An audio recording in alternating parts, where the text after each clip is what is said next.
श्री स्वामी समर्थ. नमस्कार मंडळी, स्वागत आहे तुमचे माझ्या यूट्यूब चॅनलवरती. आजचा दिवस तुम्हाला खूप छान सुखाचा आनंदाचा जाऊ हीच स्वामींच्या चरणी प्रार्थना करते आणि आज या नवीन व्हिडिओला सुरुवात करते.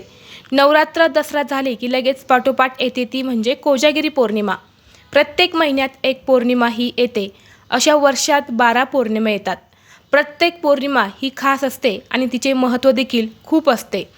मात्र अश्विन महिन्यात येणारी पौर्णिमा ही अधिकच शुभ महत्त्वाची पौर्णिमा मानली जाते.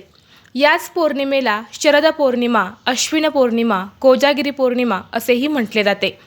वर्षातील सर्व पौर्णिमा तिथींमध्ये शरद पौर्णिमा ही सर्वात शुभ आणि मोठी पौर्णिमा मानली जाते. यावर्षी शरद पौर्णिमा अर्थात अश्विन पौर्णिमा जी आहे तर तिचा प्रारंभ 16 ऑक्टोबरला बुधवारी रात्री 8:40 सुरू होणार आहेत आणि दुसऱ्या दिवशी 17 ऑक्टोबरला सायंकाळी 4:56 असणार आहे. त्यामुळे ही कोजागिरी पौर्णिमा आपल्याला 2 दिवस साजरी करायची आहेत. कोजागिरी पौर्णिमेच्या रात्री चंद्र पृथ्वीच्या खूपच जवळ असतो आणि त्याचमुळे या रात्री चंद्राचा शांत शीतल प्रकाश जणू अमृत वर्षाव करतो असे आपल्याला वाटत असते. या कोजागिरी पौर्णिमेच्या रात्री लक्ष्मी मातेची पूजा केली जाते.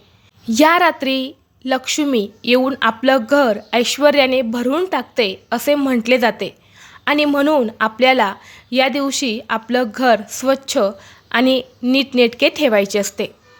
असे म्हटले जाते की याच दिवशी देवी लक्ष्मी प्रकट झाली म्हणून हा दिवस लक्ष्मीची जयंती म्हणून सुद्धा साजरा केला जातो.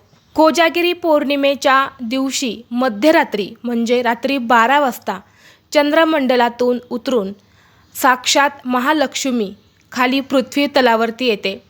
ती चांदण्यांच्या प्रकाशात अमृत कलश घेऊन येते आणि सगळ्यांना विचारते, कोजारती कोजारती. तिने आणलेल्या अमृत कलशामध्ये असले ज्ञान वैभव देण्यासाठीच ती तिथे आलेली असते आणि जे लक्ष्मीला साथ देतात, तिला प्रसन्न करून घेण्यामध्ये काही उपाय सेवा करत असतात, ती त्यांना सुखसमृद्धी जी आहे तर ती मिळवून देत असते. आणि म्हणून कोजागिरी पौर्णिमेच्या दिवशी रात्री 12 वाजता दूध आटवलं जातं. ते दूध चंद्रप्रकाशामध्ये ठेवले जाते आणि प्रसाद म्हणून ग्रहण केले जाते. आणि या दिवशी रात्री 12 वाजता माता लक्ष्मी, भगवान विष्णू, कुबेर देवता, चंद्रदेवता यांचे पूजन केले जाते. हा दिवस अतिशय महत्त्वाचा असल्यामुळे या दिवशी काही प्रभावी उपायसुद्धा केले जातात. आज या व्हिडिओमध्ये मी तुम्हाला एक अतिशय प्रभावी असा उपाय सांगणार आहेत. आज कोजागिरी पौर्णिमेच्या दिवशी संध्याकाळी दिव्याखाली आपल्याला ही एक वस्तू ठेवायची आहे. ही वस्तू ठेवल्याने एका रात्रीत आयुष्याचं सोनं होईल. कितीही कठीणातील कठीण इच्छा ही पूर्ण होईल. माता लक्ष्मी साक्षात तुमच्यावरती प्रसन्न होईल. घरात पैसे येण्याचे सर्व मार्ग हे मोकळे होतील. सर्व आर्थिक अडचणी दूर होतील. असा हा एक उपाय आज या व्हिडिओमध्ये मी तुमच्यासोबत शेअर करणार आहेत. त्यामुळे तुम्ही हा व्हिडिओ स्किप न करता शेवटपर्यंत पाहत राहा. चॅनलवरती नवीन असाल तर सबस्क्राईब करा आणि असेच माहितीपूर्व नवनवीन व्हिडिओ पाहण्यासाठी बेल आयकॉनला प्रेस करा. तर पहा, आज या व्हिडिओमध्ये मी तुम्हाला जो उपाय सांगणार आहे तर हा उपाय आपल्याला आज रात्री 12 वाजता करायचा आहे. आज रात्री म्हणजे 16 ऑक्टोबरला रात्री 12 वाजता जेव्हा आपण चंद्राची, माता लक्ष्मीची, भगवान विष्णू, कुबेर देवता यांचे पूजन करणार आहेत, त्याच वेळी आपल्याला हा जो उपाय आहे तर हा करायचा आहे. कारण या वेळेमध्ये माता लक्ष्मी तुम्हाला सांगितल्याप्रमाणे पृथ्वी तलावरती अमृताचा कलश घेऊन येत असते आणि माता लक्ष्मी ही आपल्यावरती प्रसन्न व्हावी, तिचा आशीर्वाद आपल्याला मिळावा म्हणून माता लक्ष्मीला आकर्षित करण्यासाठी, प्रसन्न करून घेण्यासाठी आपण हा जो उपाय आहे तर हा करणार आहेत. परंतु जर तुम्ही रात्री 12 वाजता ही पूजा करणार नसेल तर हा उपाय तुम्हाला उद्याच्या दिवशी करायचा आहे. कारण उदय तिथीनुसार ही कोजागिरी पौर्णिमा जी आहे तर ती उद्यासुद्धा साजरी केली जाणार आहेत. मग तुम्ही हा उपाय उद्या संध्याकाळीसुद्धा करू शकता. परंतु आज रात्री 12 वाजता सर्वांनी आपल्या घरामध्ये थोडीफार का होईना पूजा जी आहे तर ती करायची आहेत. आपल्या घराचा मुख्य दरवाजा जो आहे तर तो सुद्धा उघडा ठेवायचा आहे. या दिवशी माता लक्ष्मी आपल्या घरात येत असते. आपल्या घराचा दरवाजा उघडा असणं हे खूप महत्त्वाचं आहे. खिडक्या वगैरे असतील तर त्यासुद्धा तुम्हाला उघड्या करून ठेवायच्या आहेत. घरामध्ये अंधार राहणार नाहीत याची विशेष काळजी आपल्याला घ्यायची आहेत, कारण हा दिवस लक्ष्मी प्राप्तीसाठी आणि धनप्राप्तीसाठी अत्यंत महत्त्वाचा मानला जातो. आणि त्याचबरोबर हा जो उपाय मी तुम्हाला सांगणार आहे तर हा उपाय देखील लक्ष्मी प्राप्तीसाठी आणि धनप्राप्तीसाठीच आपण करणार आहेत. सतत आर्थिक अडचणी येत असेल, पैसा टिकत नसेल, त्याचबरोबर भरपूर असं कर्ज आपल्यावरती झालेलं असेल, सतत दुसऱ्यांकडनं उसने पैसे घेण्याची वेळ आपल्यावरती येत असेल, तर हा उपाय तुम्ही आज अखंड लक्ष्मी प्राप्तीसाठी आणि धनप्राप्तीसाठी नक्की करा. पैशांच्या सर्व आर्थिक अडचणी ज्या आहेत तर त्या दूर होतील. आपल्या हिंदू धर्मामध्ये दिव्याला खूप महत्त्व दिले जाते. दिवा हे ज्ञानाचे आणि प्रकाशाचे प्रतीक मानले जाते.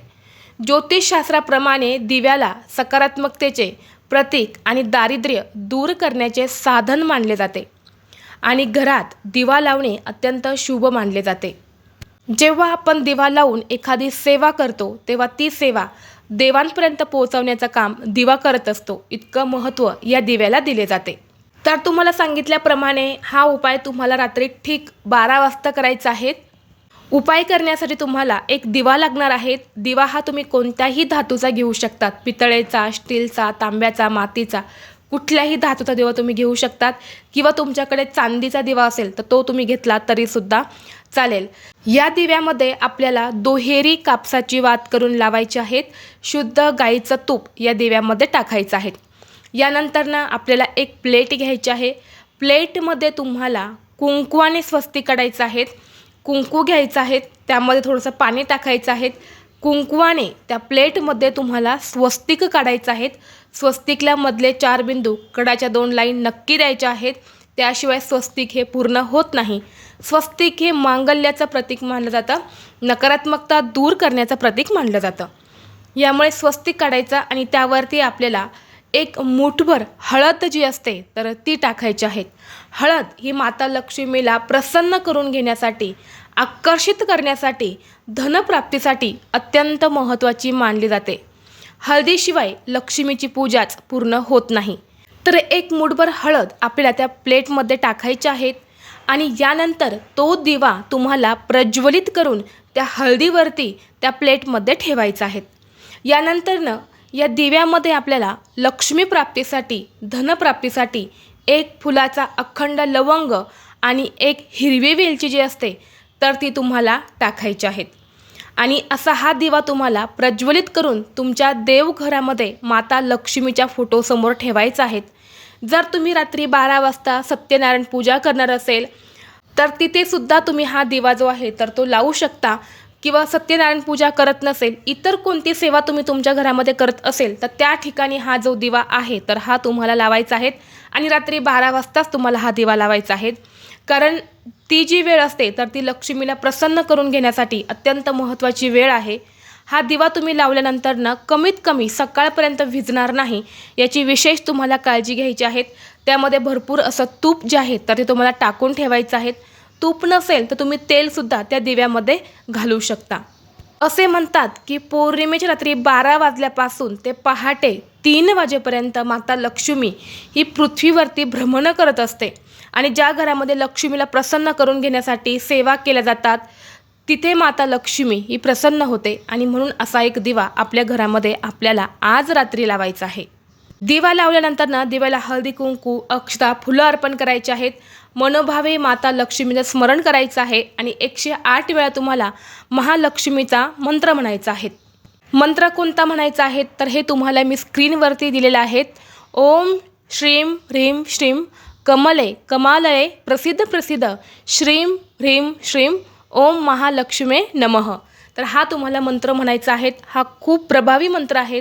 108 वेळा तुम्हाला हा मंत्र म्हणायचा आहे आणि माता लक्ष्मीला तुमच्या घरातील आर्थिक अडचणी दूर होण्यासाठी मनोभावे तुम्हाला प्रार्थना करायच्या आहेत. जर तुम्हाला रात्री 12 वाजता हा उपाय करणं शक्य नसेल तर तुम्ही उद्या संध्याकाळी म्हणजे गुरुवारी 17 ऑक्टोबरला सुद्धा सायंकाळी हा उपाय करू शकता. आता दिव्याखाली हळद असणार आहे तर ती दुसऱ्या दिवशी काय करायची तर ती तुम्हाला हळद काढून एका डब्बीमध्ये भरून ठेवायची आहेत. जेव्हा तुम्ही दररोज हळदी कुंकू लावता त्यावेळी तुम्हाला ती हळद जी आहे तर ती तुमच्या कपड्यावरती लावायची आहेत. लवंग आणि हिरवी वेलची असणार आहे, तर ती तुम्हाला निर्माल्यामध्ये टाकून द्यायची आहेत. व्हिडिओ तुम्हाला आवडला असेल तर लाईक करा, चॅनलवरती नवीन असाल तर सबस्क्राईब करा आणि हा व्हिडिओ आपल्या मित्रपरिवारासोबत शेअर करा.